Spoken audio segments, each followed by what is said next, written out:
Today I am going deliver on my topic mineral nutritions. Mineral nutritions होता क्या है? इसको हम बोलते हैं खनिज पोषण। खनिज पोषण हम उसे कहते हैं हरे भरे पौधे ऑक्सीजन, हाइड्रोजन और कार्बन के साथ साथ अकार्बनिक खनिज पदार्थ होते हैं जो भूमि में पाए जाते हैं और इनका स्रोत खनिज पदार्थ होता है और इनको हम खनिज तत्व कहते हैं और इनका पोषण ही खनिज पोषण कहलाता है। मिनरल न्यूट्रिशंस खनिज पोषण होता क्या है? इसमें सबसे पहले मैंने 60 तत्व को आइडेंटिफाई किया प्लांट में, तो उनमें से जो 17 एलिमेंट ऐसे थे जो प्लांट के लिए बेनिफिशियल थे। उनमें सबसे पहले 10 तत्व ऐसे थे जो 1880 के दशक में उनको हमने डिज़ाइन किया।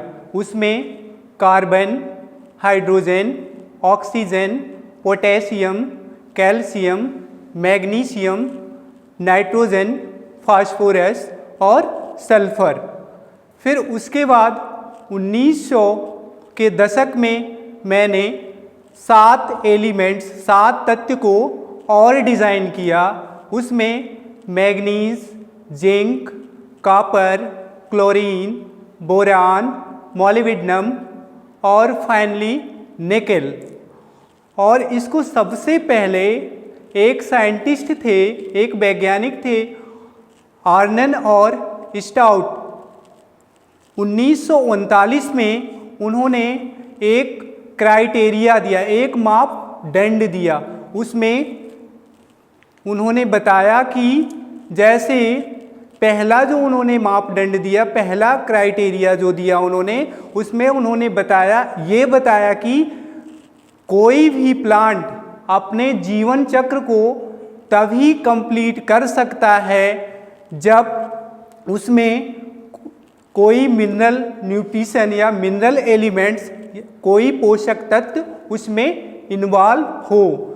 सेकंड उन्होंने क्राइटेरिया बताया कि वो एलिमेंट का फंक्शन या कार्य वो किसी भी दूसरे एलिमेंट्स के थ्रू पूरा नहीं हो सकता है। जैसे कि अगर उस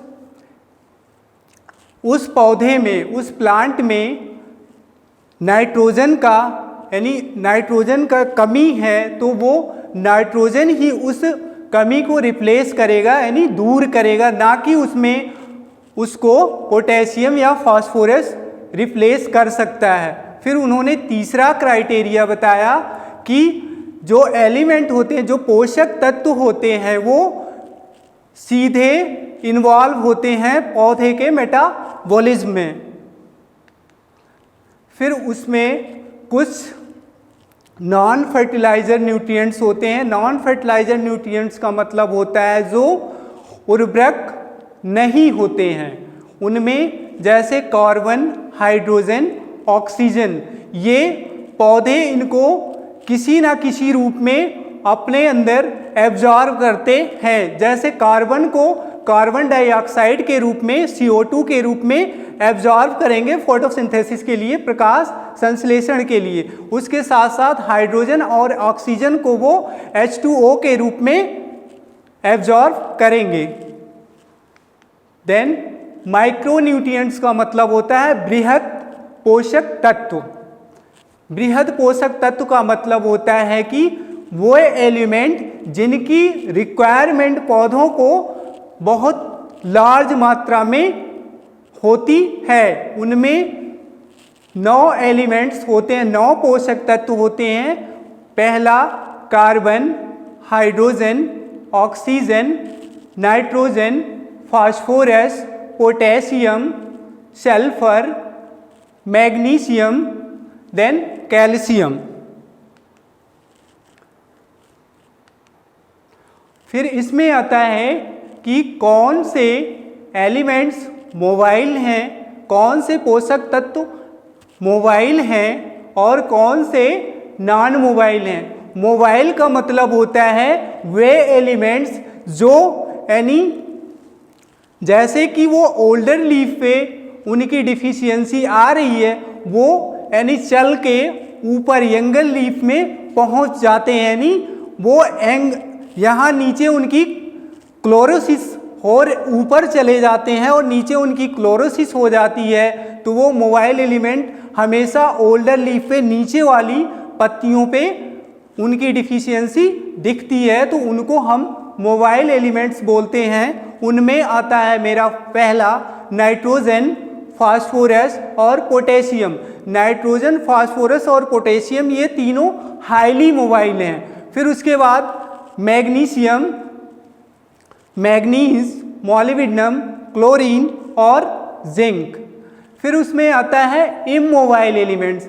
इमोबाइल एलिमेंट्स का मतलब होता है कि ये एलिमेंट्स एक जगह से दूसरी जगह चल के नहीं जा सकते हैं। इनकी जो डिफिशियंसी आती है हमेशा अपर लीफ पे आती है, अपर पत्ती पे आती है। उनमें जो एलिमेंट्स आते हैं वो बोरान, आयरन, कैल्शियम, कॉपर और सल्फर होते हैं। कुछ इसमें बेनिफिशियल एलिमेंट्स होते हैं। बेनिफिशियल एलिमेंट्स में कोबाल्ट, जो कोबाल्ट आवश्यक तत्व है लेग्यूम क्रॉप के लिए। लेग्यूम क्रॉप में हमारा क्या आता है, जैसे ये लेग्यूम क्रॉप में पल्सेस हो गई और आयल सीड क्रॉप्स हो गई, और सिलिकॉन्स एसेंशियल होता है, आवश्यक तत्व होता है राइस और मेज के लिए।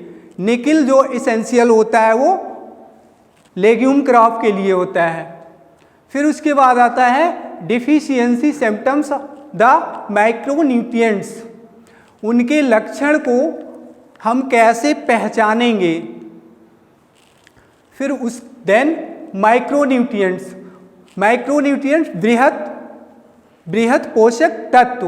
तो इसमें आता है कि प्लांट किस रूप में एलिमेंट्स को एब्जॉर्ब कर रहा है। न्यूट्रिएंट्स जो हैं वो सॉइल में पाए जाते हैं, लेकिन वो उनको किस रूप में एब्जॉर्ब कर रहा है, उनकी कंसंट्रेशन कितनी है पौधों में। जैसे पहला है सल्फर। सल्फर को प्लांट सल्फेट के रूप में एब्जॉर्ब करता है, SO4+2 चार्ज, और इनकी जो कंसंट्रेशन होती है 1000 mg/kg होती है पर प्लांट में। Then second phosphorus. फास्फोरस को फास्फेट के रूप में पौधा एब्जॉर्ब करता है, उसकी जो कंसंट्रेशन होती है वो 2000 mg/kg होती है। Then magnesium. मैग्नीशियम Mg+2 के रूप में एब्जॉर्ब करेगा, उसकी भी कंसंट्रेशन फास्फेट के सेम होती है, ये भी 2000 mg/kg। देन आता है कैल्शियम। कैल्शियम Ca+2 के रूप में एब्जॉर्ब करेगा या कैल्शियम सल्फेट के रूप में एब्जॉर्ब करता है। इसकी जो प्लांट में कंसंट्रेशन होती है वो 5000 mg/kg होती है। Then potassium. पोटेशियम को वो पोटेशियम नाइट्रेट के रूप में भी एब्जॉर्ब करता है पौधा, और उसकी जो कंसंट्रेशन होती है वो 10,000 mg/kg होती है। नाइट्रोजन को नाइट्रेट और अमोनिया के रूप में प्लांट एब्जॉर्ब करता है, जो कि और ये एटमॉस्फेयर में नाइट्रोजन के रूप में पाया जाता है। इसको ये कन्वर्ट करके अमोनिया और नाइट्रेट के रूप में पौधा एब्जॉर्ब करता है। इसकी जो कंसंट्रेशन होती है प्लांट में वो 15,000 mg/kg होती है। Then oxygen. ऑक्सीजन को O2 के रूप में, ऑक्साइड के रूप में और वाटर के रूप में पौधा एब्जॉर्ब करता है। उसकी जो कंसंट्रेशन होती है वो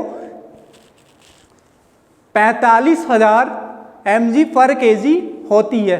देन आता है कार्बन। कार्बन को पौधा कार्बन डाइऑक्साइड के रूप में एब्जॉर्ब करता है। उसकी जो कंसंट्रेशन होती है वो 45,000 mg पर kg होती है। देन लास्ट आता है हाइड्रोजन। हाइड्रोजन को पौधा H2O के रूप में, वाटर यानी पानी के रूप में एब्जॉर्ब करता है। उसकी कंसंट्रेशन 60,000 mg पर kg होती है। फिर उसके बाद आता है एलिमेंट वेस्ट फंक्शंस। तत्व जो है किस आधार पे कार्य करता है, तो जैसे पहला उसमें मेन होता है 4 क्राइटेरिया, उसमें डिवाइड करते हैं स्ट्रक्चरल एलिमेंट, फिर उसके बाद आता है एनर्जी ट्रांसफ़र, देन फैक्टर, फिर उसके बाद आता है ऑस्मोटिक प्रेशर। पहला स्ट्रक्चरल एलिमेंट। स्ट्रक्चरल एलिमेंट्स में कौन से तत्व आते हैं जो स्ट्रक्चर बनाए, स्ट्रक्चर के रूप में हो जाए, उसमें आता है पहला कार्बन, हाइड्रोजन, ऑक्सीजन और नाइट्रोजन। फिर उसके बाद सेकंड जो है एनर्जी ट्रांसफ़र, ऊर्जा का स्थानांतरण कैसे करता है, उसमें फास्फोरस जो है एटीपी और जीटीपी के रूप, एंजाइम के रूप में उसमें कार्य करता है पौधे में। देन आता है फैक्टर। कारक क्या होते हैं, उसके कारक क्या होते हैं, तो कारक में पहला है जिंक। जिंक अल्कोहल डिहाइड्रोजिनेज के बेस के रूप में कार्य करता है। फिर आता है मैग्नीशियम। मैग्नीशियम जो है वो क्लोरोफिल के रूप में कन्वर्ट होता है, एंजाइम के रूप में पौधे में जाके वो कन्वर्ट होता है मैग्नीशियम। फिर उसके बाद आता है फैक्टर। फैक्टर में कारक क्या होते हैं, कारक में पहला आता है मेरा मैग्नीज। मैग्नीज जो है नाइट्रोजिनेज के रूप में कार्य करता है। मैग्नीशियम जो है काइनेजेज और रुबिस्को के रूप में कार्य करता है। लास्ट आता है ऑस्मोटिक प्रेशर। ऑस्मोटिक प्रेशर का मतलब प्रासरण दाब, उसमें आता है पोटेशियम। देन अब नाइट्रोजन के सिम्टम्स क्या हैं, लक्षण कैसे हम पहचानेंगे। अगर प्लांट में नाइट्रोजन की डिफिशियंसी अगर आ रही है तो उसको हम कैसे पहचानेंगे, तो उसमें क्या होता है, पौधे में सबसे पहले मेन तो पहले ये जानिए नाइट्रोजन कैसा एलिमेंट है, मोबाइल है या नॉन मोबाइल है। अगर मोबाइल है वो, तो उसकी जो डिफिशियंसी आएगी, कमी जो आएगी, वो प्लांट में ओल्डर लीफ पे आएगी। ओल्डर लीफ पे उसकी क्लोरोसिस हो जाएगी। तो अगर नाइट्रोजन की डिफिशियंसी आ रही है तो पौधे, उसकी पत्तियों का कलर लोअर लीफ पे, ओल्डर लीफ पे येलो कलर का हो जाएगा और उसकी जो टिप है, मार्जिन उसकी बर्निंग हो जाएगी। देन आता है फास्फोरस। फास्फोरस के जो लक्षण हैं, फास्फोरस की अगर प्लांट में डिफिशियंसी हो रही है, उसकी कमी आ रही है, तो उसमें सबसे पहले क्या होता है, प्लांट में लीफ फॉल, पौधों का यानी पत्तियों का गिरना शुरू हो जाता है और उनका विकास कम हो जाता है और उनकी जो मैच्योरिटी है वो डिलेड हो जाती है, उसमें ज़्यादा टाइम लगने लगता है और उनके फ्रूट और सीड का डेवलपमेंट, उनका विकास बहुत कम होता है अगर फास्फोरस की डिफिशियंसी है तो। देन आता है पोटेशियम।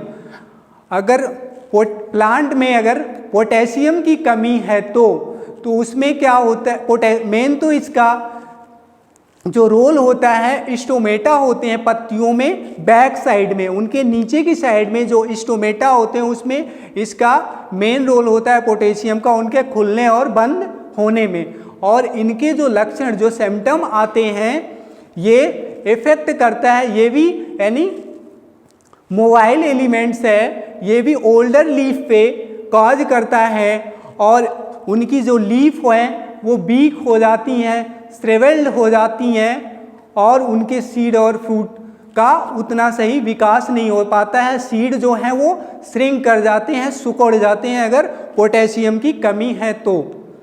देन मैग्नीशियम की कमी में भी नाइट्रोजन की तरह ही लीफ इसकी येलो कलर की हो जाती हैं और इसमें जो बेन्स पाई जाती हैं, इनकी लीफ में जो बेन्स पाई जाती हैं वो भी येलोइश कलर की हो जाती हैं और वो उनकी जो पत्तियां हैं अपवर्ड यानी अपर साइड, ऊपर की साइड में कर्व आकार की हो जाती हैं। देन आता है सल्फर। सल्फर की कमी में पत्तियों का क्या होता है, सल्फर भी यानी नाइट्रोजन की तरह ही लीफ इसकी हो जाती हैं, येलोइश कलर की होती हैं और सल्फर की भी अगर कमी हो जाती है तो पौधों का, उनकी पत्तियों का वेजिटेटिव ग्रोथ कम होती है और उनमें उनकी जो मैच्योरिटी है वो डिले हो जाती है और इंटरवीनियल क्लोरोसिस हो जाती है लीफ में। फिर आता है कैल्शियम। कैल्शियम में क्या होता है, कैल्शियम का मेन रोल होता है कि उनकी जब डिफिशियंसी आती है वो मार्जिन पे आती है और कैल्शियम यहाँ पे क्या है, ये नॉन मोबाइल एलिमेंट्स है। इसकी जो डिफिशियंसी आपको दिखेगी वो यंगर लीफ पे दिखेगी, अपर में दिखेगी। इसकी जो क्लोरोसिस होगी वो अपर साइड पे होगी और इनकी अगर डिफिशियंसी आ रही है तो स्टेम स्ट्रक्चर जो है वो तने का जो संरचना है वो चेंज हो जाएगी और ये प्री मैच्योर हो जाएगा। मैच्योरिटीज आने से पहले जो उसका टाइमिंग है उससे आने से पहले ही ये मैच्योर हो जाएगा कैल्शियम की अगर डिफिशियंसी आ रही है तो। Thank you.